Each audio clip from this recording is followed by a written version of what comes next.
No, man, I wanted to fight, dude, just to fight, bro. That Uh-huh. was it.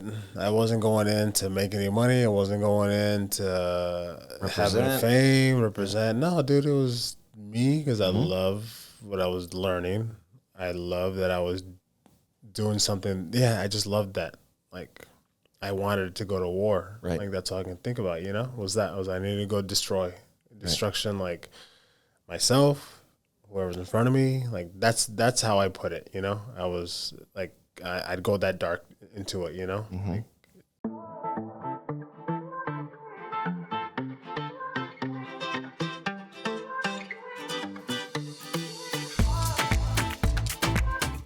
So let's take a little step back. Um, I definitely want to talk a little bit about, man, sort of this storied career that you've had. Um, how did actual wrestling come into your life? At what point? Because honestly, I mean, you're telling me, you know, parents Mexican. Like, I'll yeah, never forget the fact that you're not a soccer fan. yeah. That's the thing I dislike the most about you, honestly, is that you have no appreciation for soccer. And I know your Yeah. daughter's playing it now, so maybe you're kind of interested in it. Yes. But yeah, how did you how did wrestling come into your life? Because you played football and wrestling. How did you get involved with all that? Yeah. I was in grade school and just I always knew I was a pretty good athlete, even You though did. even though I didn't play like any type of sport. You know, Uh huh. we'd do recess and stuff, and I just remember being able to run with like kids that were much like smaller than me, you know, being as fast as them, Uh huh. right? But being the strongest kid, so I knew I was like very good at. I was pretty good at like sports and stuff. Um, then my brother started wrestling seventh grade. His seventh grade year, so I was in fifth grade. Um, so yeah, just saw him wrestle, and it was like, wow, this just seems interesting, you know. Hmm. Didn't know much about it at all. Like, was more into like WWE Right. and lucha when I thought about wrestling. So this was a whole new thing. And then as far as football, obviously watched football on TV and stuff. So I knew if the chance would come for me to do that, I would do that. So him wrestling his seventh grade, his junior high year, which is seventh and eighth grade in Arizona. I just was like watching and like, okay, when I get to go to junior high, I'm gonna do that. Hmm. I'm gonna wrestle and I'm gonna play football, right? Um, so then, yeah, I just remember the first day of like wrestling practice ever. Like, still didn't know what to expect. Hmm. Started doing it, and it wasn't easy. It was hard, but I was good at it. But it was hard, you know. But I don't know, something about it just kept me in it. Like, When you say it was you were good at it, did did you really have a sense early on that you were good at this, or that you could get good at this, that you had potential, or yeah. were you just kind of like, oh yeah, or kind of always doubting it, or A little bit of both, like because where I grew up, you know, Yuma's a smaller town, Mhm. you know, so having to wrestle guys that I grew up with, you know, Uh-huh. like, and I could beat them, right? And I was like, okay, but that's them, Okay. right? Now we're talking about it in a bigger scale versus the state and then the country, Mhm. right, and the world. It's a little different, right? So I guess just having that small mind, small like city mentality, right? Don't really know what's out there, but in the city, I'm doing very well, Okay. you know. So when I went undefeated my first two years, Mhm. you know, and my eighth grade year, I wrestled a state tournament, and I wrestled against the I guess he was a state champion, which I Okay. didn't know, but I pinned him like real quick, Uh-huh. right? Uh, so yeah, from my eighth grade year, I knew like I just never stopped doing it, man, and I knew I was very good at it.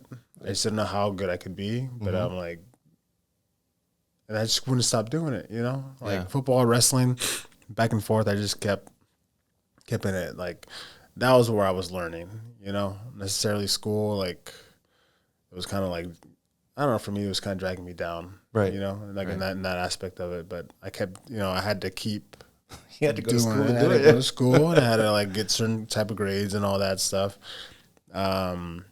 So I would say, yeah, like I kept doing it because of wrestling and football. Yeah. At what point was there an event that kind of made the switch? Okay, like football's going to the side, and now it's all wrestling. Yeah, that had to be in high school. Okay. Yeah, in high school. So in high school, yeah, I was doing both sports, and I actually got recruited more for football. Okay. Like a lot, like throughout the whole country, a lot of schools were recruiting me more so than not necessarily more so than wrestling, because I was very well known in the whole wrestling scene throughout the whole country. I could have chosen anywhere I wanted to go as well. One year, my senior year, I ended up breaking my foot in football. So I feel like all the opportunities for that like stopped, you know, for that moment. And I just knew deep down like I was a better wrestler. I just I did that more. I did the USA competitions more so than that. So that I'd be better at that. So yeah, and I guess my dream from a young age was to go to Arizona State and to wrestle for them. You know, that was one of my dreams. Like as a young kid, was to go to Arizona State. So when you were a young kid, when you were, I mean, in high school, and you were going down the path, you know, to eventually maybe wrestle there, did you already have a vision in your mind of this is all I'm gonna do? You know, it's like so there's stories of like certain musicians that you know they love that music so much that they have a vision that I will be a musician and eat shit every day if I have to, but because I have to do this. This is all I can do. Were you having that sort of a feeling? Did you love it that much, or was it a means to an end for you, or was it just this is what I truly love? Yeah, I just truly loved it. It was kind of weird because it was like obviously wrestling in like the Southwest. It's not a big wrestling like state necessarily like in the Midwest or in the East Coast, right? So not a lot of support like necessarily. Like even your friends and stuff are like weirded out by like wrestling, Right, you know? right. Like it's yeah, it looks like it's kind of like taboo, right? Especially in that time. I didn't have wrestling in my high school. So it was like a thing of like I'm just doing it for myself, you know, and I really don't know why I'm doing it, but I like doing it, Okay. right? I like doing it. I feel like I'm learning a lot. Like it's difficult, you know. You go out and wrestle, like it's like you're nervous and all that stuff, and it's hard. You know, it's not a lot of reward necessarily, like, but for some reason, it's like you're just learning about yourself, you know, learning your capabilities and all that. You know, you're facing your fears and doing all that stuff. So, yeah, I just kept doing it. Tell me about the time at ASU, and then how that eventually leads into you going professional, because you were at ASU what I believe 2 years, right? Yeah, I was there through 3 years. I was there 3 years. Yeah, I went to junior college first. I went to Arizona State. Transferred over to Arizona State. Yeah, I was just wrestling there. I was a 2-time All-American at Arizona State. I just really found a good place. Found a lot of good friends, good coaches. You know, I just really it felt good to come back to wrestle there and have like my family come and watch me wrestle. Right. So back to my roots and all that, like that felt really good. And I was living a dream of mine to compete for Arizona State. Yeah, man. And then I got to my junior year and knew that I wanted to keep competing, but wrestling wasn't enough anymore. You know, like what we do in wrestling, like it wasn't enough anymore. That I wanted to start learning some striking, you know, start, I guess, making it more serious, right? Right. Having more options, Right. To, you know, strike, jiu-jitsu, all that, and still get to wrestle as well. So that's when I made the choice of like, hey, I'm going to start fighting after this. Okay. Yeah. very early on then. Yeah. Yeah. Okay. You graduate, you're champion, at ASU. How did it go from that to, signing with the UFC? And when you did that, in the process of thinking that, because that's a whole different level and a very different practice than what you were doing for sure. How confident were you going into that new experience? I was kind of going into the unknown, I came from a good wrestling background, obviously, I had that, the confidence that I could do this at a high level. I had that confidence that in a fight, I would do very well, against anybody, even the guys that were champions at that moment, Right. I just had that confidence in me. But also going into the unknown, like I'm putting all my chips in this, and told all my friends and family, right? And at that time, because UFC wasn't that Right. big and was still a little taboo and was still Right. like looked at as it's not a sport, it's Right. more of just of a blood sport. yeah, For a lot of people. yeah. So got no no support in that aspect. Really? Right. Yeah. So my mom, my dad, cousins, all that, like friends, childhood friends, or everybody was just like total opposite, right? Like what are you doing? Like what are you doing? Like you're getting a degree. Like don't do that. Everyone. Of course. Everyone. It was like, and it's kind of like shocked me, right? It was kind of a slap in the face. Like, wow. Okay. Not what I was expecting. Okay. Okay.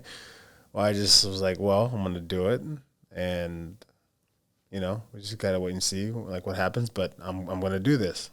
Yeah. And I think that's that reaction is so Latino, because if you do something out of the expected sort of route, you're going to get hit by that. Like, what are you, crazy? Or who do you think you are? Like, come on, that's nuts. You can't even like dreaming, feels kind of silly. And so sometimes you don't share it because you get that sort of the reaction, Yeah. But what's nuts, is, okay, you decide to take that risk and you sign in 2008, right? With the UFC. And in 2 years, you're fighting for, the heavyweight championship, Yeah. In such a short period of time. Like, how was that experience? Because it's from maybe kind of dreaming of doing that, or to just, okay, did it feel like really fast to get to that point? No. Did it feel like it moved fast? No? I feel like it was long, but it was a good, it was a great time, a lot of learning that I did, right? Going in, learning the striking, like learning all the stuff I needed to learn. I look at it now, like the guys that I'm training now at AK. We're all going through the same road. We all have this dream of doing something, and we come in very green. Not knowing a lot of things, but the more that we work at it, and the more time we put into it, we start developing into something, right? We can become more polished over time. So I just remember, man, just being in there. Yeah, just putting in work, like just training all day, and my parents lived in Salina at the time, so I could still, I had like a little place to stay as well, and then it got to a point where I was like, well, I'm training a lot. I'd rather just like not drive so far and everything to do that. So I would just like sleep in my car, and just like, hey, as long as I get to wake up and go train, like I'm good. There you go. Like I'm just fucking just doing this. So yeah, I was doing that, and then one of the coaches saw me. I was sleeping in my car, so he gave me like a little place to stay, a little bed, like an apartment that he had. So, Who was yeah, that? man, that was Bob Cook. Bob Cook? Yeah, crazy Bob Cook. Yeah. So yeah, I just spent the time of working out. That was it. Just every day, just doing that. And then was bouncing at nighttime to make have a little pocket change, right? Right. But I was just working out, eating just to work out. Like that was it. So my those years were just a lot of a lot of development. Yeah. Yeah. Sounds like it.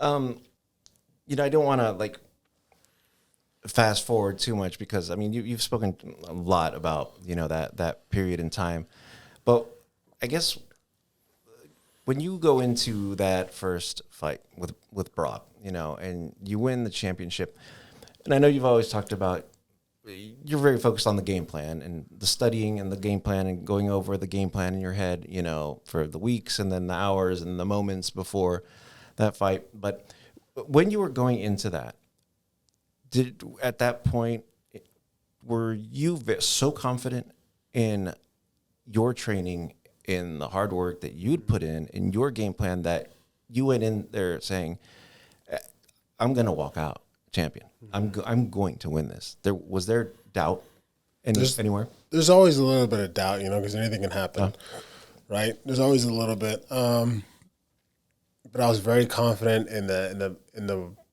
places that I could keep the fight in, you know, on the feet, right?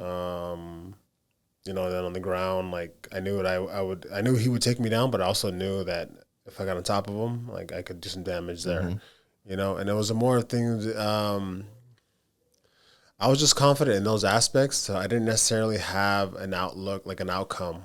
Like I didn't see the ending necessarily, but I saw just in the fight before, just looking at it, you know, visualizing it, was in every moment I know what I have to do, right? Okay. And then as long as I do that and I'm on, all good, you know, and just keep going till I can't anymore. You know, right. So I was expecting going in deep waters. I was expecting him to take me down, but like I knew I'd get up because I'm very good at like from the ground getting up, right? You know, getting up and escaping. So I would even get taken down with other guys that weren't even that good a wrestler because I'd go ahead and throw how I wanted to on my feet, and I didn't care about getting taken down. I knew that I would get up, you know, so. It was more so that, man. Again, it was something like that. I can't, and I never did really, you know, think about the outside pressure. You know, like think too much into that. I never really looked too much into like social media. Like I understood at a young age. I understood already that everybody has a voice, so everybody's gonna be talking this like back and forth. It's all good. You know. Now you get to see everybody's mental, you know, what they're thinking on paper, you know, in front of you, right? Everybody has a voice, so I understood that already, you know, so I couldn't really hold on or like pay too much attention to that. It's what I have to do. So just the positions that I can win at and be very good at, try to keep those there, right? That's the game plan. Yes. You know, I don't think I'll ever forget, but I just remember, you know, when the fight ended and you pop up and you just the face of like absolute like joy, a smile, you know, and I don't never forget your face on that night. 10 seconds. That's it. It is all over. Cain Velasquez is the UFC heavyweight champion. At that moment, did you feel the magnitude of how great that achievement was? Because, you know, a lot of people who seek certain levels of success or to reach the summit, sometimes you'll hear them describe or like, I figured out that it was the journey that I loved the most as opposed to that moment. But how did you at that? Oh man, that moment was everything, dude. That moment was like the movie, you know, like you're the main character in the movie. Yeah. You're like, that's what that felt like. Okay. You know, was like being chosen to do that. Like that's what that felt like, you know, in winning that. Right. It did. Like it was almost surreal. I could count down, like I could feel the like Herb Dean, the referee, coming in closer, right, about to stop it. Yeah. You know what I mean? Just like, no, just keep going. Yeah. You know, versus, oh, they're gonna stop it. It's almost done. No, just keep going. Yeah. You know, and then they stopped it, and it was like that. That's what it felt like. Like, wow, like this is what I worked. This is what I worked for. Yeah. My whole life. You know, my whole life. I didn't win a national title in college, right? Like, like, this was it. This is what I want. This is what I had. This is what I worked so hard for. Yeah. You know, this is what I did it all for. Was this moment.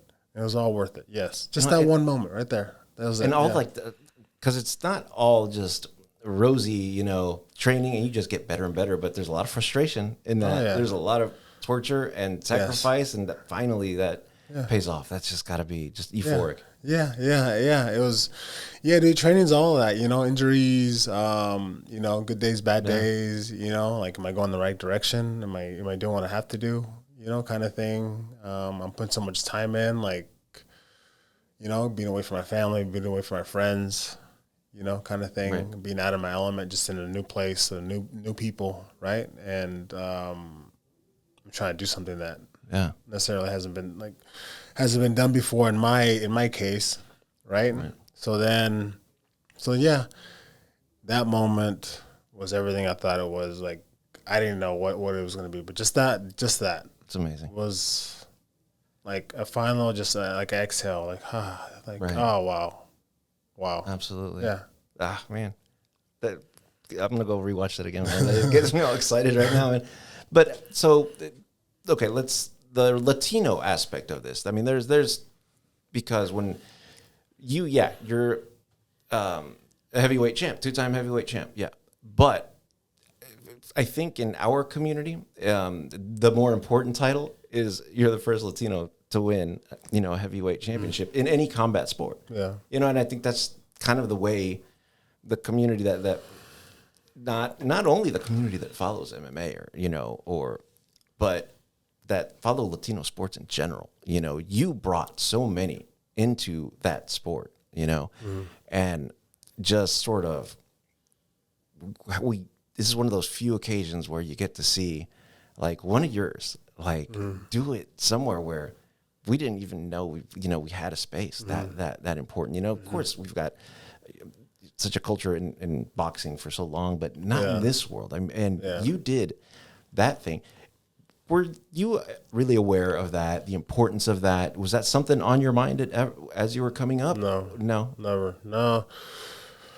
No, man, I wanted to fight, dude, just to fight, bro. That was it. I wasn't going in to make any money. I wasn't going in to have any fame, represent. No, dude, it was me because I love what I was learning. I love that I was doing something. Yeah, I just loved that. Like, I wanted to go to war. Right. Like, that's all I can think about, you know? I needed to go destruction, like, myself, whoever's in front of me. Like, that's how I put it, you know? I was, like, I'd go that dark into it, you know? Like, in training, same thing. Like, that's what I was doing. And then, yeah, all these things came up, you know, with it, you know, and it was a big learning curve. It was like, what? I got to do PR too, you know? I got to like talk to people, do interviews. Oh, I didn't know that this was gonna be, I didn't know that was going to be a part of it. Okay. And then, yeah, I remember the UFC brought me and Efren Escudero out to Mexico to do some PR, like to kind of promote the UFC. And even back then, it was that was hard too, right? Like me, because my dad wasn't necessarily around. Like, I didn't speak that well of Spanish, right? I could understand it all, and my Spanish was like pocho, you know, like accent and all that stuff. Didn't have that great like vocabulary, you know. Didn't want to talk anyways, whether it be in English or in Spanish, right? Didn't matter. But they took us both to Mexico to do all this PR for like 2 days, right? And it was Mexico being the tradition of boxing, you know. Dude, they looked at us like what the fuck, you know, like,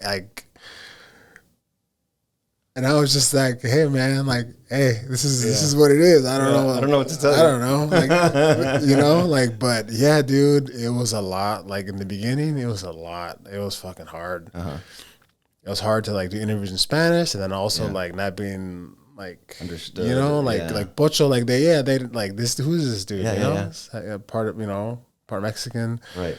Grew up in the U.S., can't speak that good of Spanish. Why doesn't he speak Spanish? Why is he coming like, what are you doing? What is the sport? You know, like they always like vale todo, like it's a chicken fight, right? You know, so yeah, dude, that shit was hard, man. And we fucking did 2 days of nonstop interviews, like I'm talking about I'm talking about going to places, right? All day for 2 days nonstop, right? Not even getting like lunchtime or anything like that. Like we fucking hustled, man.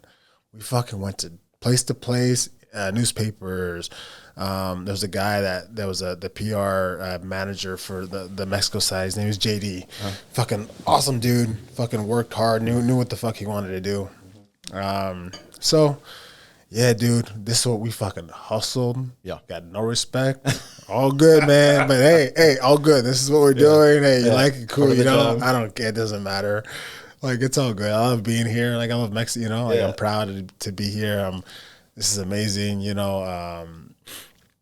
I feel Mexican because that's what I grew up with, you know, and watching boxing, like Mexican boxers, the fucking best. Like, I want to bring that style to what I'm doing here. So it is what it is, you know? Yeah. And it took a while, you know, and then I just knew, dude, it was like, you just have to win. That's it. You just have to keep winning, you know? Yeah. Like, as long as I win, they'll love me. Like, I just got to keep winning, and then the sport will grow because it's fucking awesome. Yeah, absolutely. You know? Absolutely. Like, it's fucking, it's amazing. Like, I just got to keep winning. That's it. Then I did, man, and then, like, then it was like turned around, you know? Right. And it was all good. Yeah, you brought him down that path. And then, you know, once you win the championship and, you know, you're a freaking national hero, you know, then. Because now, I mean, you go down there and, you know, there's nobody gives a shit how good your Spanish is or not. Yeah, you know? And when you won that, nobody could care less. And, you know. Exactly, yeah. And everyone was so happy when the UFC went down to Mexico City, you know, and that was just an amazing experience as well. Yeah. And how much it had grown by that time just at your hand. So, no, that's really impressive, and that's funny how much that had to come along, you know. That's hilarious. Dude, that was hard. I dreaded doing that, and I knew what it was going to be. And we were nonstop for 2 days, nonstop from morning to night, just, you know, hustling, man, hustling. I can't believe that you've never spoken about training being as hard as those 2 days, man. Oh, training's easy, man. Even though when it's hard, dude, that was difficult. That was uncomfortable. But, you know, with time and everything, it got easier and got more comfortable and all that. Yeah. So with that, once you win it, you know, you get all this press, all this attention, you know, everyone is making you to be this particular symbol now, right? You're the flag bearer for Mexican Americans, Latinos in general. Did that ever, you know, become a kind of a burden, a weight, or was that something that you were happy to kind of represent? Yeah, I was always happy to represent, man. It was always a thing of, again, it was just the work that had to be done in training and in the fights. Again, just doing what I loved, you know. That's what it came down to. But yeah, like being an introvert and stuff, I necessarily, like the attention and stuff always like weirded me out, you know, always. Like whether I be noticed on the street or whatever,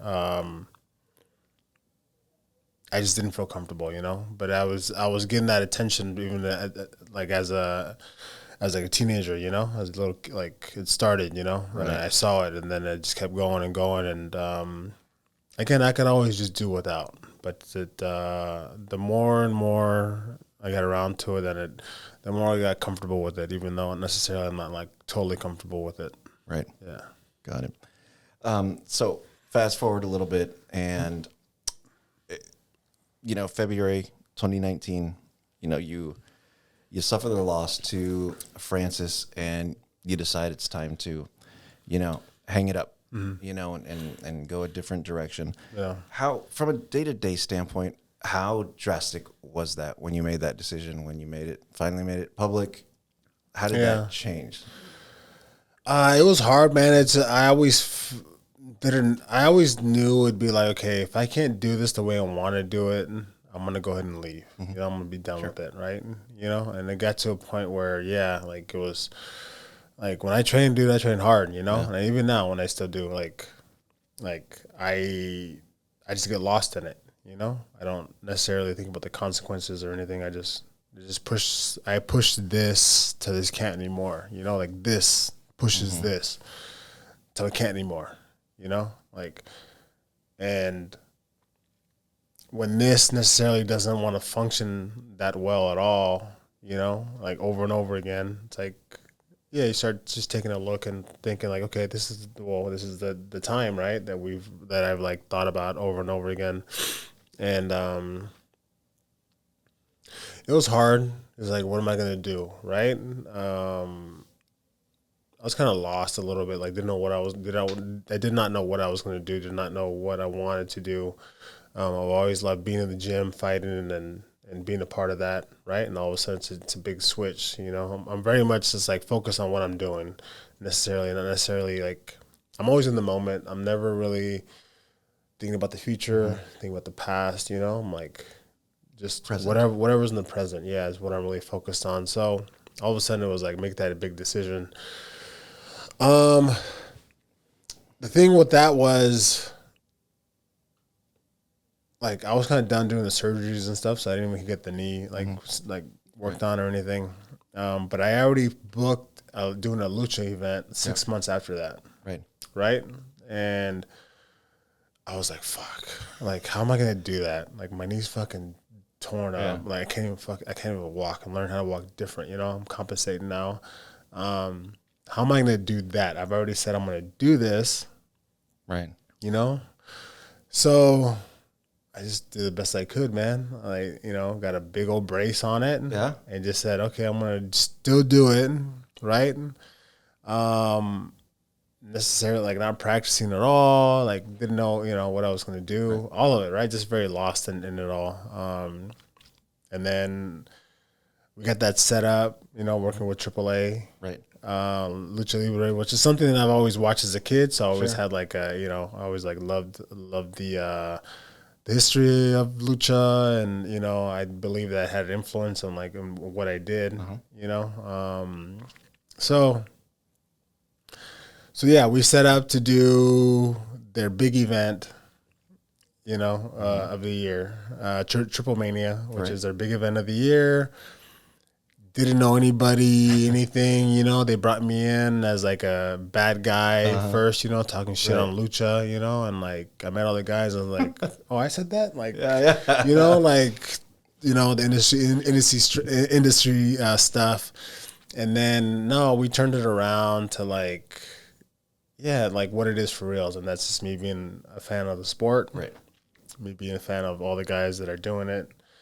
That's so ironic because it's like in your UFC career, you've been known as like literally the toughest dude, but the nicest dude in the entire industry, like the nicest guy. Yeah. But now you go into this and you're the mean character. Right? Well, that was like right away, right? And then all of a sudden it's like, no, like we need to do it like how it's supposed to be done. So we did, and right before it was like that. So it was great, So still not knowing what I'm doing, right? We get to the event that week. Right. I don't know what I'm doing. I haven't been practicing. I don't even have my gear or nothing, right? And I'm telling everybody that we're doing this lucha thing, and I'm telling like Daniel Cormier, who's a big wrestling fan, and it's like people know that we're doing this, but I'm like, what the fuck are we doing? What am I doing? Like, this is gonna be fucked up. Like, this is gonna be fucked up. It's not gonna be pretty, right? Like, this is gonna be fucked up. Oh shit! Like, this is bad, right? And then, dude, it's just like knowing how Mexico works. Everything's just like, it's all good. Everybody's like, it's all good. It's all gonna work out. It'll be fine. Like, how? I'm like, how? I don't have. Ahí vemos. I don't. Tranquilo. No pasa nada. No pasa nada. Nunca pasa nada. Yeah, dude. I don't have like my gear, nothing. Like, I don't know what I'm doing. I haven't been practicing anything. So I'm like, fuck. Okay. Well, okay. Well, let's go. Okay. So we get to the night before, right? I'm so fucking stressing out all of a sudden, everything, right? So like, this gonna be bad. Night before, I get with the guys what we're gonna do. Night before, right? Cool. Like, they're like, oh, well, what do you want to do? You want to do MMA, whatever? I'm like, no, I want to do lucha, man. So, like, I don't know. Like, whatever that is, okay? So, one of the guys, Psycho Clown, my tag teammate on there, a tag team teammate, and just like, his dad did it. he did it. He's the face of AAA. Yeah. It was just like, you want to do lucha? Okay, why don't you do this move? Little tijeras, right? I'm like, can you do that? I'm like, I don't know. Well, let me try. Okay, and you tell me if I can do it. You walk me real quick how to do it. Boom, did it. Perfect. Do that. Okay. Cool. Okay. So we do this. So we did the whole match right there. Stuff I'd never done before, never practiced before. Right. One take, one time. Boom. That's it. Okay, do that. Good. All of that, good. And some of the stuff, I'm like, I don't know if I want to do that. And then him again, Psycho was like, yeah, dude, we do that. No pasa nada, bro. It's all good. Like nothing's going to happen. It's okay. Like, okay. Like, it will happen, but okay. Okay. So we did all that, dude. So I was good about that. Okay. Good. Whatever. I just know what I'm doing. That night, I got all my gear. It was all legit. Like, I was like, fuck yeah, Like, now you feel okay. Yeah. Like, okay, it's good. Yeah. Okay, we're going to do this thing. Because when you put that stuff on, you take on, because those dudes, they're not just wrestlers, they're kind of superheroes. Yes. You know, you put that stuff on, and something got to click, I think. Yeah. So, dude, I just like the stress of that. Like, okay. So, yeah, the next day, and I guess I got kind of in the routine of fighting, right, where it's like those little nerves like that we have going out before a fight, and I had to tell myself, wait, we're not doing that now. We're doing something different. Okay, so to go ahead and have fun, be okay with like just being there and being in the moment, and just have fun with it. So, yeah, dude, we did the match how we're supposed to. Everything like was great. Even did a little just some stuff on the fly. That wasn't stuff that wasn't rehearsed and stuff. And I was like, this is great. Like, I was just like, felt like a little kid, like just having fun, like amazing, like laughing and like, and pretending, like whatever, like, so it was great. I had an amazing time. And all of a sudden it was like, I don't know, people just love what I did on that night, And I was like, and it was kind of like when I fought Brock, it was kind of the same thing. Okay. Like something changed, like where I was just telling Michelle, I was like, well, like what happened? Like what happened? And everybody's just like digging it, Yeah. Like, so it was fucking cool, man. It was cool. It's one of those things where it's like, you just learn from that. Like, it doesn't have to be perfect, It's all good. Just do it, whatever. It doesn't have to be perfect the way you want it. You don't have to be exactly like, it has to, like, just kind of flow with it, man. And that's kind of what I did, and just learned a lot. Like that, it pushed me. Yes, it got me really uncomfortable, but I saw that just across the board. Like, it's okay to just come together at the end, And I just really like learn from that, and just like, oh, that was amazing. People don't necessarily know like the backstory behind it, but I was like, that's how it was. That's how it turned out to be. Yeah, it is. Yeah. And honestly, one of the funniest stories is when you talk about jumping off of the third rope in Madison Square Garden for the first time onto the floor. And, they were just like, just do it. And you were when you got up there, you were scared shitless. Yeah. They were like, no, just do it. We got you. No pasa nada. Yeah, because we did that show, and that was a couple hours before we did that, and then we were kind of walking through everything, and again, things that I've never done before, where they told me, why don't you jump off? Why don't you jump off the top rope right here, and we'll catch you? And I'm like, I've never done that. Yeah. And that's high. I've never done that. Like, okay. And he's like, yeah, we're practicing right now. It's like 14 feet, 12, 14 feet, I think. Yeah. I mean, it's not. So yeah, we practiced it a couple hours before, man. And it was like, okay, good. All scary and all that stuff, doing it the first time, not knowing what to expect, to catch you and all that. And like, landing was good. And then it's like when you get to that point, right, when it's live, it's like you have to go. It's like that's just what it is. That's it. You got to go. It's not like you can climb up there and then walk back down. Yeah, Change my mind. Yes, going up there, it's like, hey, this is what you're doing, man. On that moment, right? This is what you're doing, man. You're going, and you're just gonna jump. Okay. Yeah. Go ahead. That's fine, man. Yeah, That's great. Yeah. So it's a good way of like how they it taught me a lot of how that sport works, how they talk to each other, the lingo and everything, I would say it's the total opposite of what I was doing as far as MMA. The total opposite, where things are a lot of hidden. You don't know what the other person's been doing, how they've been training. You don't want to show that necessarily, right? But this was like total opposite, working together to make something great happen, and it was very cool, man. And a lot of great guys, just great people everywhere, fighting and in lucha, yeah. Okay, so Cain, we have talked about. We started off talking about highs and lows. That's just part of life, and I keep hearing you say the phrase, "It's all good. It's all good." Right now, you're living through a really tough situation, right? I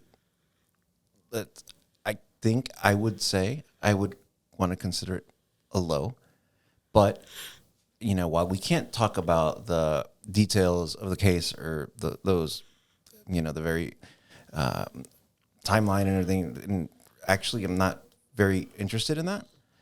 What I am interested in is to talk about the time you were in jail, the 8 whole months that you were in jail. And because that's got to be absolutely transformational. And, what was the initial sort of adaptation process for that when you went in? Yeah, definitely a roller coaster. And then, so when I first got there, the first night, obviously we talked about my the medium that I speak to a lot,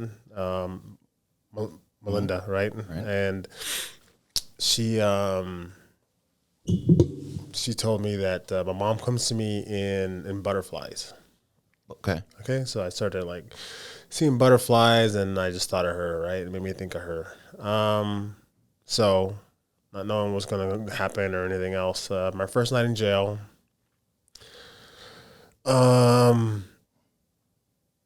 Obviously, after a while, I finally fall asleep, and I have this dream. There's a butterfly floating over me, in my cell, right?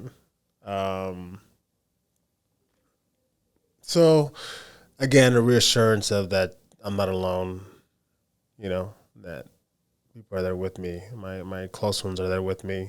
And it was just, so when I first got there, officers asked what I would like to do as far as being general population or to be in protective custody, PC, right? And me not knowing the severity of anything, not knowing, how long I'd be there, not knowing anything, right? Just, but initially took it as I get to be alone for a while, and that'd be good, right? Okay. Get to be alone with myself, get to be alone with my thoughts. A little solitude or a lot would be beneficial to me. So I took the PC, and obviously never have gone to jail or anything else before. Don't know the politics or anything like that. Yeah. And you know what, I understand more so now that, it's that's just the way things happen. That's the way things are ran, and it's all respect, right across the board, how everything's ran and everything. Don't mean to disrespect or anything else, but I took it as I get to be alone with my thoughts. Okay. I get to take this time to figure out more about myself. So I took that route of just being alone, and got to. I would say in the beginning was hard. It was definitely a big transition process of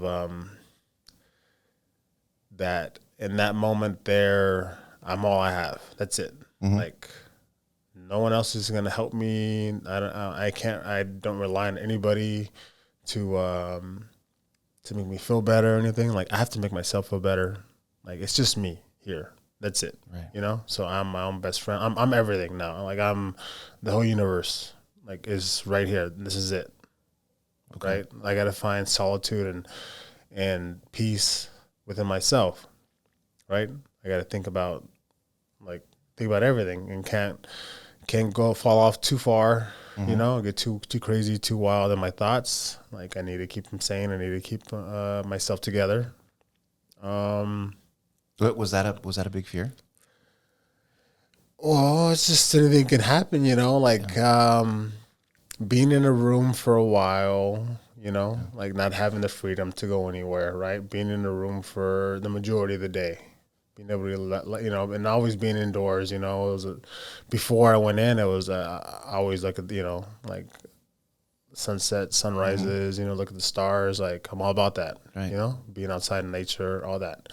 Now all that's taken away. Now I am in a closed area for the majority of the day with myself, and it can't be let out, right? So there's a little like claustrophobia of, and just talking to myself, calming my mind, and telling myself that I just drew a line in the sand with myself and say, look, no matter what happens, you can't get out of here until they let you out for these couple hours, So nothing you can do. Can't scream, can't scratch up, like nothing. Like you are in here for this amount of time till whenever they want, like until anything changes, until you get that little couple hours of a little bit more freedom, right? Like this is it, dude. This is what, and so that little transition was difficult, but I just like, okay, this is what it is. So get comfortable, like get comfortable with being in here. This is it right now. This is it. Like, it reminds me to, I know we've had conversations about like when someone begins, for example, like in jiu-jitsu and or fighting. Do you think that your fighting career or your experience in fighting helped prepare you mentally in some way to be able to handle that and not sort of go absolutely crazy? Because I remember you once told me, it's like you learn to control yourself in chaos. And to me, having my freedom taken away, being in a room sounds like mental chaos. Like I would immediately go into that mental chaos. Yeah, I would say, fighting for sure, being in sports for as long as I have been, and especially in a combat sport where it's just you, it's not a team, definitely prepared me for that. Being comfortable in an uncomfortable situation, just being calm when there's chaos all around you, like all that. Yeah, definitely helped me. Definitely prepared me to do that time there. Yes. You mentioned that's it, and that's it is also sort of almost a sort of spiritual concept, and like you have definitely done a lot of work. We've talked about meditation and such, and it seemed like that whole idea of sort of non-attachment, seemed to be kind of present with you. Is that something that you think helped keep you accepting the current situation? Yeah. It was a thing of, and I learned this a little while ago before I went in there and stuff, and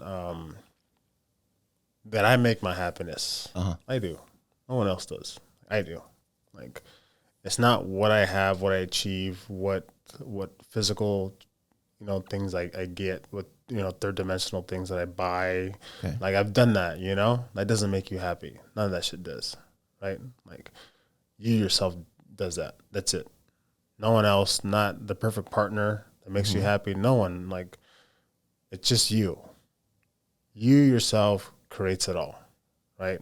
So being in a place like that, I said, yes, I am going to be in here, but it's not going to change me. Like, I'm going to still be happy and grateful for every moment that I get to be here.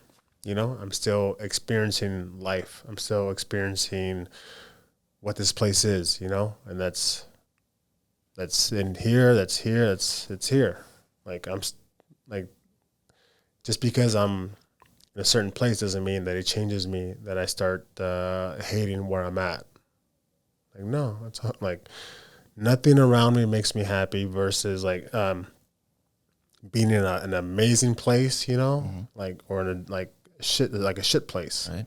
Like, I make my happiness. This can still be happy no matter what's going on around me. So that is what that's where I drew the line with myself, and to keep on that mentality that I have, and also just really being appreciative. Like I already started going into this before I came in to jail, and then once I was there, it was just like I started to appreciate every little thing, like talking to the family and knowing that they were like had a good day, right? Like like thank you, like take like the time internally to say thank you for that moment. Thank you for something little that happened that made me laugh when I was in there, like appreciate those little moments, little wins. They're little things, but they're wins. They're positives, and I can celebrate them as much as I want internally, right? I can make them, oh, that was just a coincidence, or that was okay. That was so-so. Like, no, man, that was fucking great. Like, Okay. So I started just counting all those throughout the day, starting with waking up. Like, thank you for letting me wake up. Wow. And still be here, and I get to breathe, and I get to, have this working, like, thank you for that. Like, you got something like somewhat good to eat. Oh, thank you for this. Like, this is fucking awesome. Yeah. Had a visitor. Thank you for that. Had a call, good call, with somebody, good friend. Like, thank you for that. Man. I'm grateful for that. And a lot of prayers of like, praying for my family, like hopefully that they're well. Like, please, like universe, look out for them. Love them, treat them well, heal them, heal them. So a lot of thinking about them. But yeah, like even in there, man, there was an officer who he was almost shocked that I was happy, and I just told him the same thing. I'm like, dude, it doesn't matter where I'm at. Like, I'm not gonna change, dude. Like, Man, like I'm like that's such power through gratitude. yeah. And man, that'd be amazing if you didn't have to go through that sort of a situation, if people didn't have to go through such horrible situations to really appreciate that. I don't know if I've ever told you the story, but I remember, once everything happened, you went to jail. I guess it was probably maybe a month in, and I was hanging out at this place. I was having a couple drinks, and I was having a shit day. It was probably some silly little work thing that pissed me off, or I was just, it was having a bad day, just kind of pissed off. And I remember getting a call and hearing, you're getting a call from California Correctional Institute, and all the little numbers I had to press, and that it takes forever to get through, and that it said it was you.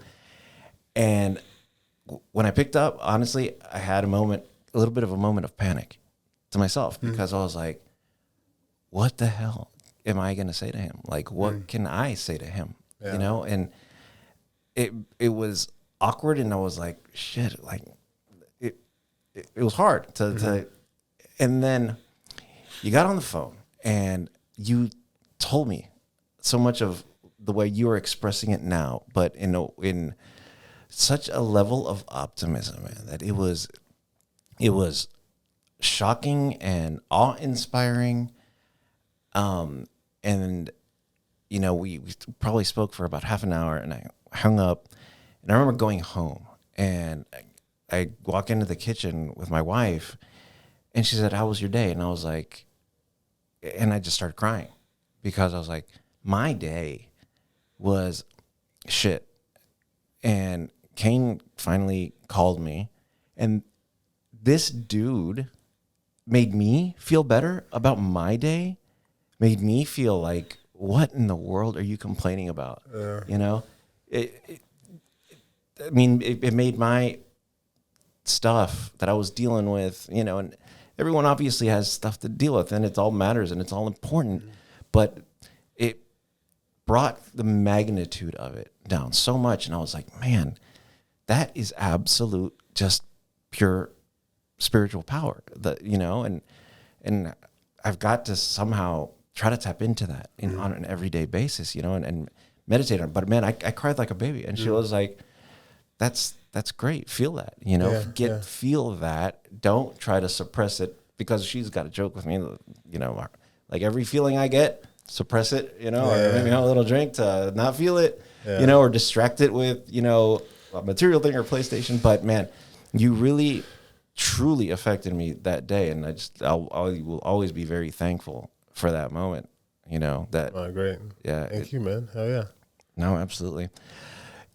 Tell me, you've said that you've met really interesting characters in there, like really interesting people, and like, tell me one of those stories of like, you still keep in touch with any of those guys? And you know, I do. I do, man. Yeah, you know, like, especially in a place like that, I realize how supportive everyone has to be with each other. Okay. You know, we're all going through the same thing. Everybody's families are hurting, you know, and really, like, you have yourself, and then you have other people that are there to kind of help you, right? And you get a mixed bag of everything, you know.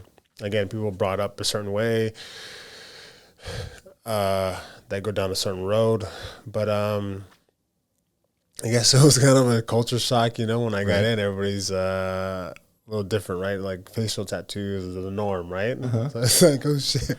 Like, so that was like, all of a sudden, like, hey, like, talking to somebody and like not being used to that, right? So one of the first guys I met, his name is Jap, Anthony Harris. Amazing person, man. Just as soon as I met him, like, I met him through like the window. He's like, hey, come here. And I'm like, okay, what does this dude want? You know, like, okay, walk up there. He's like, hey, what's up, man? He's like, what's your name? And I told him my name, and then he's like, oh, yeah, I'm Jap. They call me Jap. He's like, tell me let me know like what you need and all this, you know. Normally he asks like, what are you in for, you know? Okay. Like, I think they already knew and stuff, and they asked everybody to kind of like find out like what's everybody in there for, you know. No, like, again, the politics of how to treat somebody, right? Right. He's like, yeah, man. He's like, whatever you need, dude. Like, let me know. He's like, I'll show you some like little tricks and stuff, but you know, all good, okay. And then he taught me little things that how to live better there, right? Versus, you know, you have a sink and you got to push the button to have the water come out. Right. And then his little tricks of like, you should roll some paper, you know, roll some paper, and you can make a little stand, so you can have that button pushed in, so you don't have to push it anymore. You just like have free hands, right, to have it keep running, like little things like that. Jail life hacks. Yes, hacks. Yep. So that, again, the lights are always turned on, right? So they dim them a little bit, but all night they're all turned on.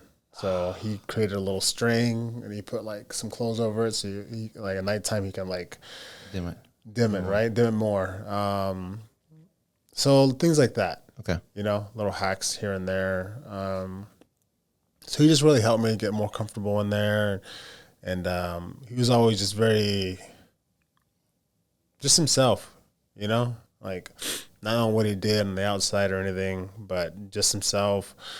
Just guy with a big heart, you know, love sports, and it was just like, it's a good friend, you know, automatically, just a good friend. And then other characters there, you know, just a guy that, you know, everybody has some type of knowledge. Some guys, when you're there, all you would really do is do things to gain more like wisdom, gain more knowledge, right? So really smart individuals, you know, like really smart things that you can only really do if you have the time to do it. And there's like, well, what else are you going to do? Yeah. You know, go into some books, you know, read a lot, be more creative as far as like drawing, and have more creative outlook because you have time to do that. So got to learn a lot, like from some people that were really smart, you know, that are really smart, you know. So very cool. And I just everybody that I met, I just really just had an open book, you know. I was just open to who they were, you know, no judgment or anything. Like, we're all in the same place, you know, kind of thing. So from Jap, man, is just a really good friend, dude. Just helped me out a lot. and we had some good times in there. Yeah. Definitely tapped into more empathy, I'm sure. Yeah, more empathy, and and really just looked at and there in jail was like everybody was from like the same place in San Jose. We're all from the east side, which was like, a little disturbing for me just to like think that, okay, what's going on, that you have all these people from the same place generally are here. Right. Okay. Right. Like, what are they doing that they can't get out of this? And with my friend, Anthony, he was more like, yeah, it's like, well, it was like generational for him, and then he got, when it was his time to start living, like he was doing all that stuff that would put him in there for a long time. So, yeah. Man. Yeah. I mean, 8 months it's an enormously long time. And, I know the trial is starting up here in September, and we're going to continue to pray that everything works out in our favor. Thank you. I'm nothing but absolutely confident that it will. And, and I'm just so happy to see that you've used this time, or that when you were there and you learned so much and just grew that wisdom. And I remember talking to you about the books you were reading and how much time you're really dedicating to the work, for sure. And so now I want to really focus on moving forward. I remember this was, I guess, in 2020, when right, sort of at the height of COVID, I believe. I remember one afternoon you called me, and I had never heard you like that ever. And you were absolutely the most expressive, most vulnerable, conversation I'd ever had with you. And you explained to me that, and I always knew that, for example, you'd started using like marijuana to treat some of the pain, right, during your career, but that you started looking into and experiencing plant-based medicines, and that's become kind of a passion for you, right? And I'd love to learn about that journey, how you got to that, what that experience was, because honestly, I don't know anything about it. And that's very much, kind of the spirit of what this little podcast experiment is about. It's because I love learning about this stuff. And the little I have spoken to you about it, you speak about it with such a passion and such knowledge that, I really would love to learn that process about it. Yeah. Well, I think in general, this is a topic that's obviously has a lot of popularity in the past couple of years. And the more that I see the more people are growing into their authentic self. The more that I've seen, like, anywhere else. Maybe that's just what I'm looking into. But I think like a lot of people are going through these like different transitions of letting go what they don't necessarily need to be like held on to anymore. Things that don't benefit them anymore. Okay. So with me, I guess it has to be like just my life story kind of led me into all of it. And then I think what really started, in the Francis fight, I had a conversation with God, and What do you mean in the fight? right before the fight. Right before the fight. I was kind of done with already fighting, like, as far as I didn't love it as much as I did anymore. Like I always had this darkness in me that needed to express it. And that was my avenue to kind of express that. Kind of going to war and stuff. And there was a time at the end of it where I was just like, I don't feel that anymore. Like, it's like leaving me, like a dark fire. Yeah. Like, I need to go destroy things, be destructive in that sense. Where I told God, hey, I want more than what this is, like, please don't let this just be it. Like, I want more, whatever that is, like whatever that is, like, show me, guide me. I'll do it. Right. Like, show me, like, I want more than what this is. So obviously had like the fight, lost, had the lucha, had a nice little win there. Then one night, I learned a lot from marijuana. I started taking it through my career with injuries and stuff. And then I do have that addiction as well, with like my brother did. Maybe not, well, it runs in the family and all that. And I used it a lot.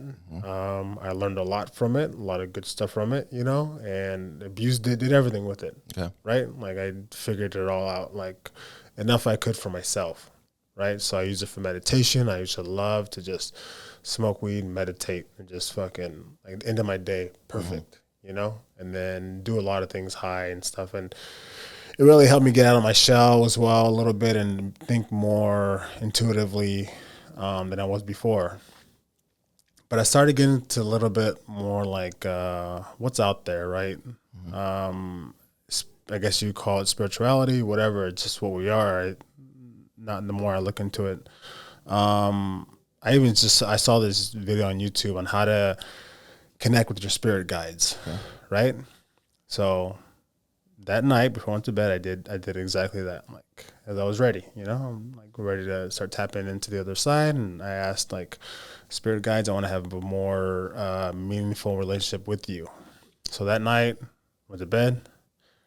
I woke up. Something woke me up, and I looked in the middle of the room, and I saw these sparks of like light, just like shine, And it wasn't even like, oh, like that's what that was. Like that's what I didn't go into like going back of what I asked for.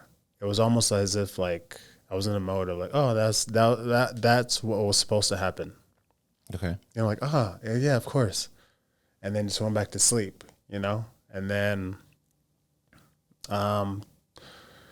every day I would see something that would remind me of that. Like that, again, I have these angels, these spirits, these guides, these ancestors that are with me always, right? So I'm not alone. And then that led into like, okay, everything's exactly how it's supposed to be, right? I'm doing exactly what I'm supposed to be, no matter what. So be okay with, having those ups and downs, because whether I planned it before I came into this like incarnation, right. Whether I planned it, like I'm supposed to learn all this stuff in this detail. And so that really helped me just to kind of like accept everything that's ever happened at that moment, like even if it's a void of like doing something that I don't want to do, that I'm bored, and like, hey, that's what you're supposed to be doing, and just accept and enjoy a little boring place or whatever, just make it better than what it is. So I started doing that, and then obviously I lost my mom, my brother, and then it so happened to be a year later when I lost my brother, a friend of mine, good friend of mine, did some medicine. He did some ayahuasca and 5-MeO DMT in the whole weekend. And the next week he told me about it, and he's like, hey, we're doing it on this day. Okay. I would love for you to come, and talking to him, like what he experienced and everything, I kind of got a window open to like what he was saying. So I was like, oh, I don't need it, like Ayahuasca. like any of it. Like I'm like, oh, good. Like you told me that, I feel like I get it because you're telling me this. Okay. So I'm okay. It just so happened that next weekend was the anniversary of my brother's death. So I was like, okay, well, maybe it's all lining up, and maybe I should do this because this is, just so happened to be like on that day. So I didn't do much research or anything, that's just kind of how I am. Like I just jump into it and kind of figure it out when I'm there, kind of that Mexican side of me, right? Like, No pasa nada. yeah, exactly.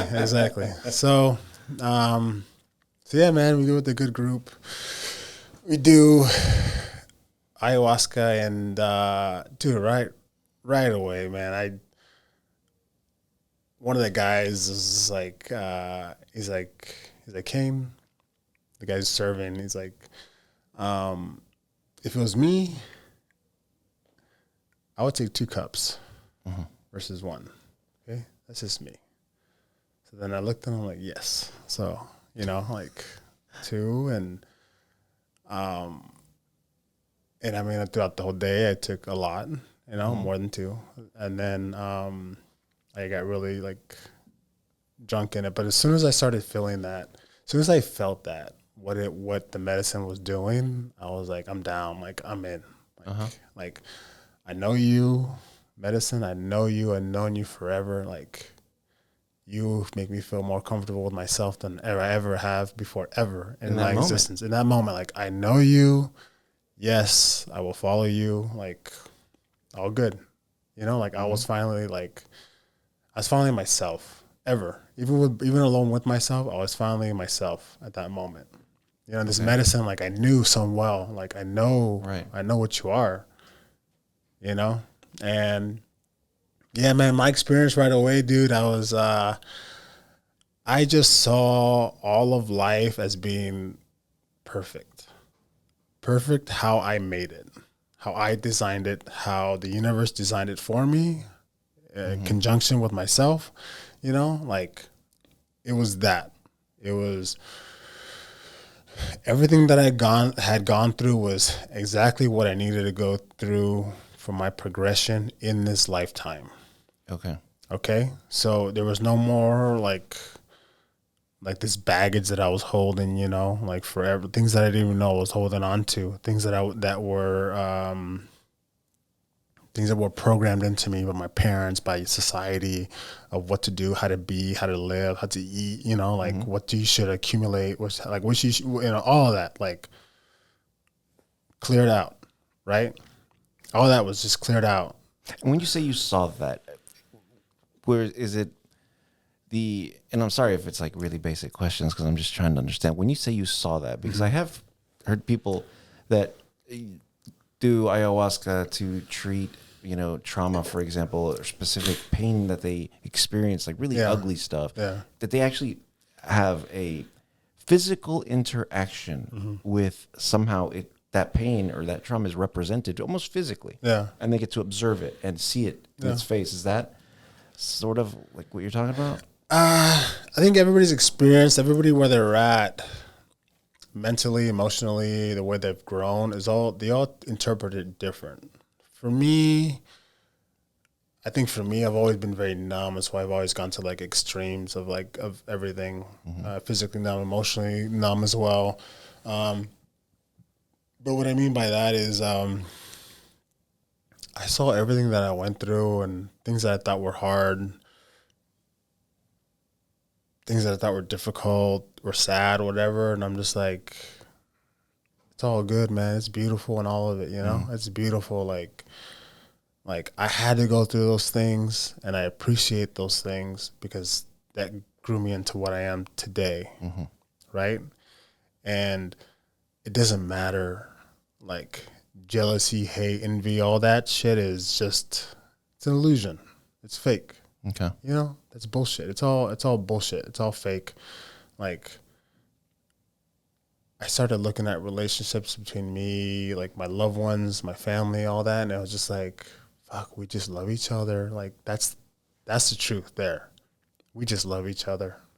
Like, we care so much about our fucking kids that we'll try to like control them so much because we want them to like love and succeed and do all these things, and we think that's like happiness, you know, like, because we love them so much, you know, we'll hurt them in the process of like loving them. And I was just like, none of that matters, dude. We just love them. Like, I just I opened up. I was like, I just love everybody because we're all on the same road to achieve the same thing eventually. Maybe not in this lifetime or like as far as time goes. We'll all get there. We're all going there. We're gonna go ups and downs. We're gonna get sidetracked, fuck up really bad. But we're on the same road. And everyone that I've ever interacted with, I love them for who they are and what they've taught me. How to be, how not to be. Right? And the closest ones to me were my family. Like, I just love them. Like, my daughter, I love her so much. I saw her perfection, you know, like how she is. She's fucking perfect. Like, just love her because she's perfect. My son, just love him because he's perfect. Like, that's what I was going through with everything, man. My mom, my brother, like, we just love each other. It's all good, man. Everything. Like, I love you. I would never stop loving you. I will never stop seeing you in this life. Like, I will forever, you will always be a part of me forever. Like, I got this sense of just one being. We're all just one being, one thing, just one, like, and we're just love. Like, everything else is an illusion, fear, hate, envy, whatever. Like, but we just love each other. And dude,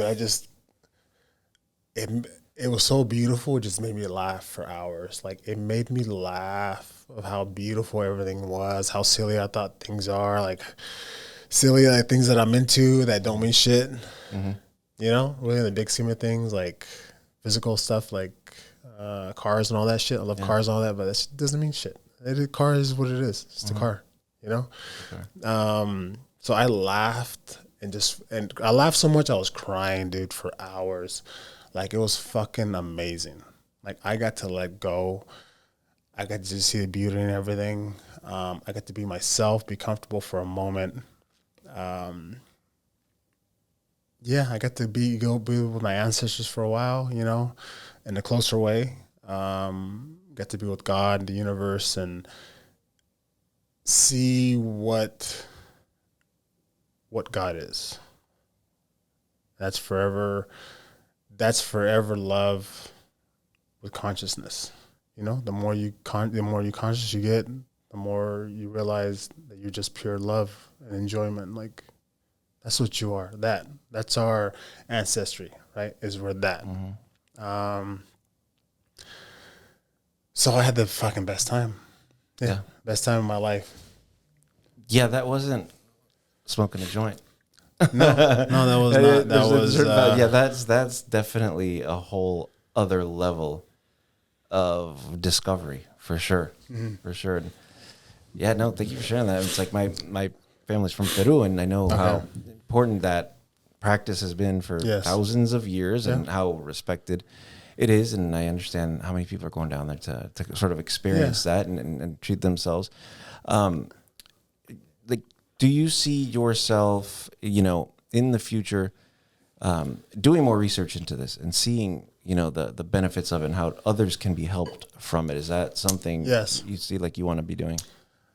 I feel so comfortable with it that I feel more comfortable in that space than I do in this space here. Okay. If that makes any sense. It opened my eyes to a lot of knowledge, to a lot of wisdom, that it's a birthright that we have to get. Okay. You know, it's something that we should be doing to cleanse ourselves, you know, every now and then. It's a birthright to get closer to the divine in that way.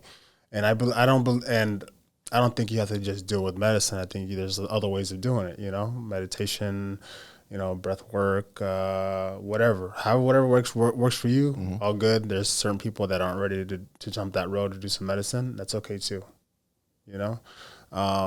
But people that are ready, there's no such thing as having like a bad experience, you know. It's just a learning experience, just like here on Earth, you know. There's no bad, there's no good. Like, it's just an experience. Take it for what you want, you know. Hopefully you get comfortable enough with yourself that you're able just to let go and let the medicine work in you, you know, and you work with the medicine and get that trueness of what you are, of what this all is. Find some peace within yourself, you know, and spread that around. So I think it's a birthright.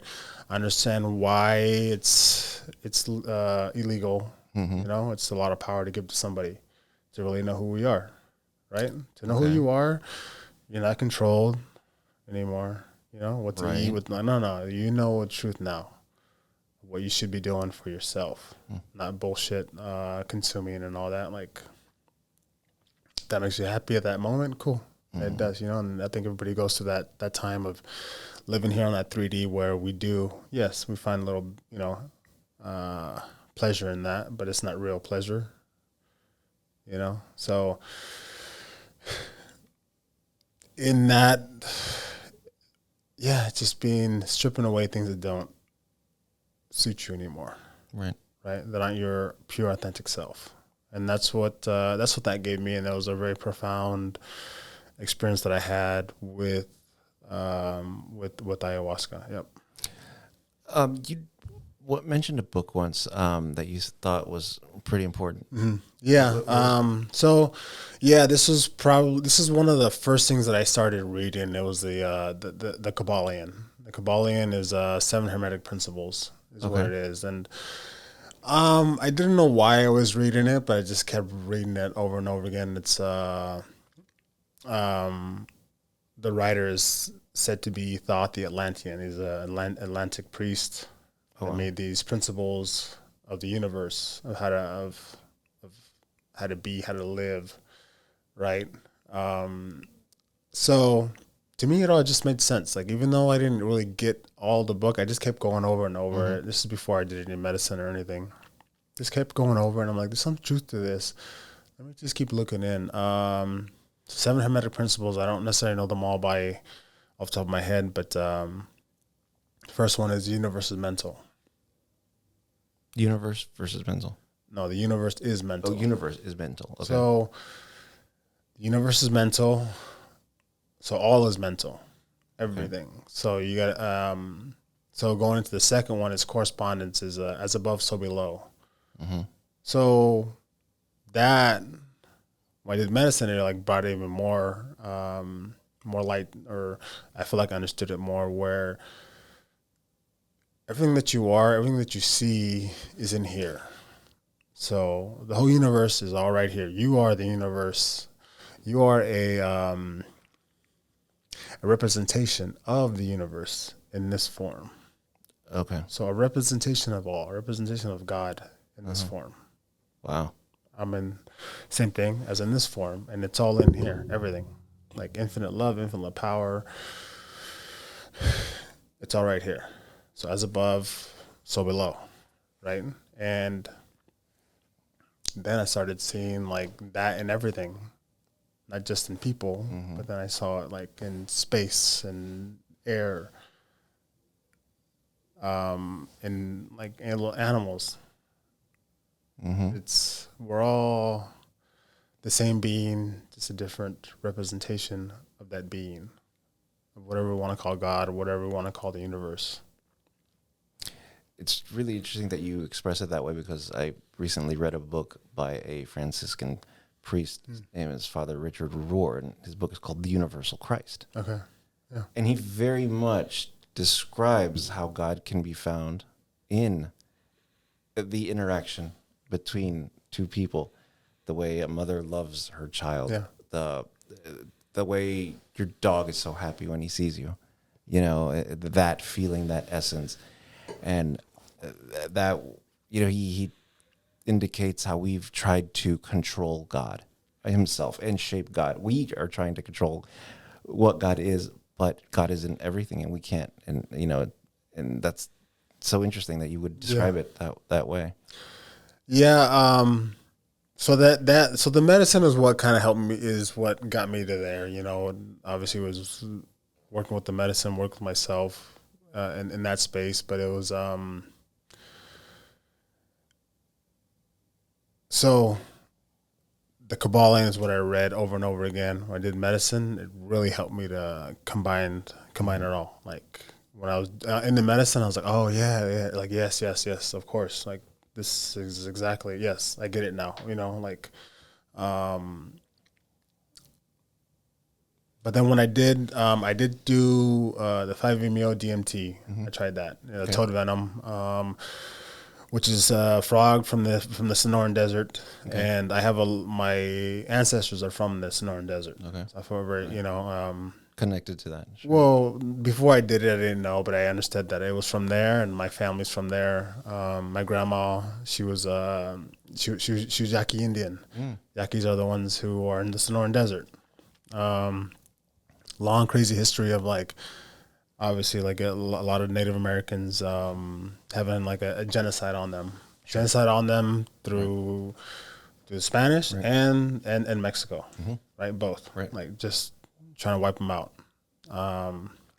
So being from there, didn't know what to expect, right? I had never tried toad venom before, and then they asked me how deep I want to go, and I said deep, like as much as you can give me. Go ahead. Extreme again. You got. If you're gonna do it, you're gonna do. Yeah, I say go ahead and like take me there and whatever, man. Show me what this is. Show me what this is. Take me there pretty deep. And my first time I tried it, a lot of good. It's very intense, very fast, super intense. Most intense thing I've ever experienced in my life.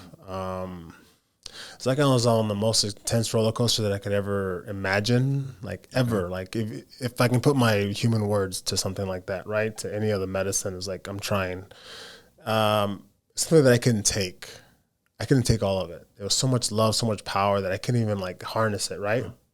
But I know I wanted more than what it was. Okay. Right? I was asking for this verbally, like more in the space. Yes. Okay. I wanted more. Like, give me more than what this is. Like, even though I can't take it, like, whatever. Like, just keep doing it, you know? And I had a body out of experience there. And that what really taught me is that we are just one being here. Everything I see is just me, you know? That's the stars, the sun, that's the earth, that's people, that's animals, that's the air I'm breathing. I'm just breathing in myself, right? There's no need to be self-conscious. It's just you here, right? Like we're all going through the same shit. We've all gone through the same stuff. Like, yeah, we judge each other, but really, like, doesn't matter because it's just you, right? So really let me be comfortable with just myself, right? Still an introvert, but like being comfortable with like, hey, what do I have to be so like worried about? It's just me. It doesn't matter, you know? Like I love it. Like it's just me. So I started changing like in that way. But then I did another session with that. I really had a good experience with it. I had another session with that where again, went in very deep with it, you know. That was the best thing I've ever done in my life. Really? That second one where it just laid me down. Like it laid me down how the most beautiful death, like have a death, like a real death. Like we talk about, I think people talk about, dying before, you know, they actually die, right? And I did. I fucking died, man. That was the best thing I've ever done. Like, because I got to let go for one moment of myself, right? Like, it was so overwhelming, and I just wanted to tell everyone, like, I love them, like, as if I was really dying, like, I love you. It doesn't matter. Like, nothing matters. Like, I just love you. That's it. I'm just love. That's it. And I love you. And I knew that I was going to go down this road. I knew I was going to have a death. I knew that I was on my deathbed. And I loved it, man. It was so freeing.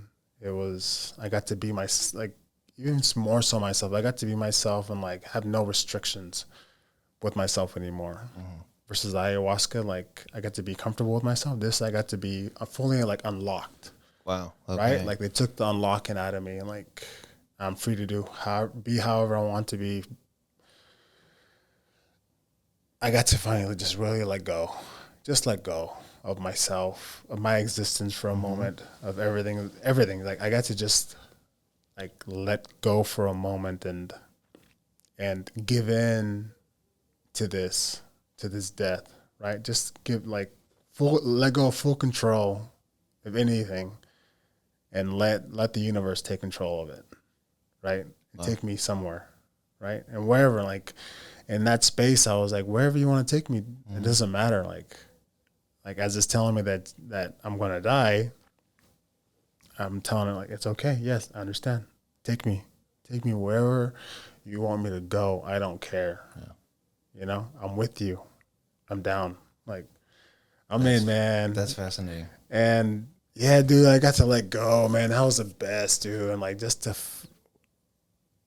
always remember that. Got to let go. And I just expanded to the universe, man. Like, I left this body, but I was everything else. I was everything. So it gave me a reassurance, like a knowing that it's only you here. That's it. There's not you, me. No, it's just one being here. Different representations of the same, all trying to find ourselves in this thing, be our authentic self. And that's, when you think about it, it's just unconditional love. That's the only truth out there, is that Right. unconditional love. We should do anything for love. You do anything for it. It's not judging anybody for who they are, what they've been through. It's just unconditional love that you've been there before in some way. Maybe you don't remember, but we've all gone through like shit times, and we're all trying to get to a better place without having any like illusions in front of us. And just helping each other along the way, in the most purest form. That's beautiful, man. Not want anything in return, just helping them along the way, because that's just what it is. Yeah. Yeah, man, that's absolutely beautiful. And like, I think a lot of people need to hear that and need to understand that. And I think you do such a great job of explaining it, and it's not a way to have, it's not just like this fun little thing, right? It's not this, but it's something deeply profound that sticks with you because, man, you sit here today with me, and, over the couple of days that we spent, clearly you've been given some sort of a gift through that process as well and through experience, but you seem to be a man at peace. Mm-hmm. You feel like a man at peace. Your energy is at peace, even through everything that's come and gone, and the highs and the lows and challenges that are yet to come. And I don't see anything but peace radiating from you. And I really, really appreciate you like sharing that and being that vulnerable with it and generous. Yeah. No, thank you. Yeah, I think I was just ready for something like that, like however I planned it out or however it came into be, I was just ready for something like that. Okay. I was ready to learn and ready just to let go of, and then like we talk about like as above, so below, it's the same thing, right? Like I let go so much as I fought, right? Like I wanted to win and all this, but I kind of like, I was always like, hey, this is how it's going to be. It's going to work out how it's supposed to. I'm okay with the outcome being either way, Mm-hmm. So in those times of like, obviously I've learned a lot when I did these plant medicines, man.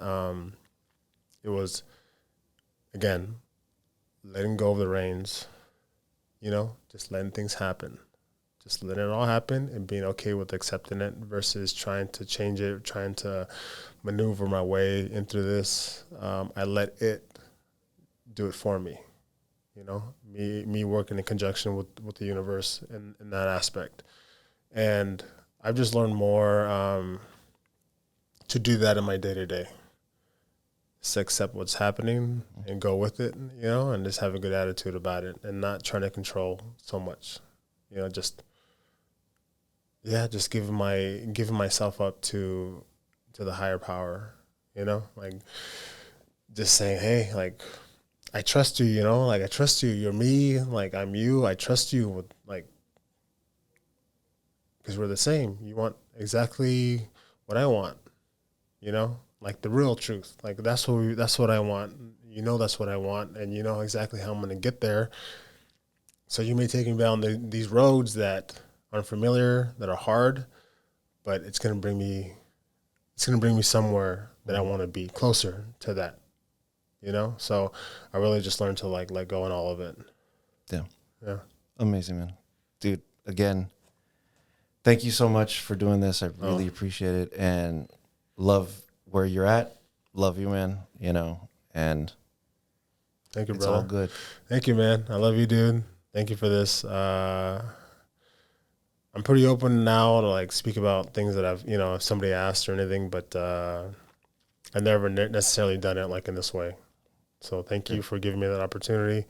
You know, this is all about sharing knowledge, you know, sharing knowledge, helping others, you know, and that's not necessarily like helping them like with you being there, helping them. It's just, hey, if some words of these really translate, really help somebody, then that's all it is, you know, like in me and us living our lives the way we're supposed to, in our truest form, then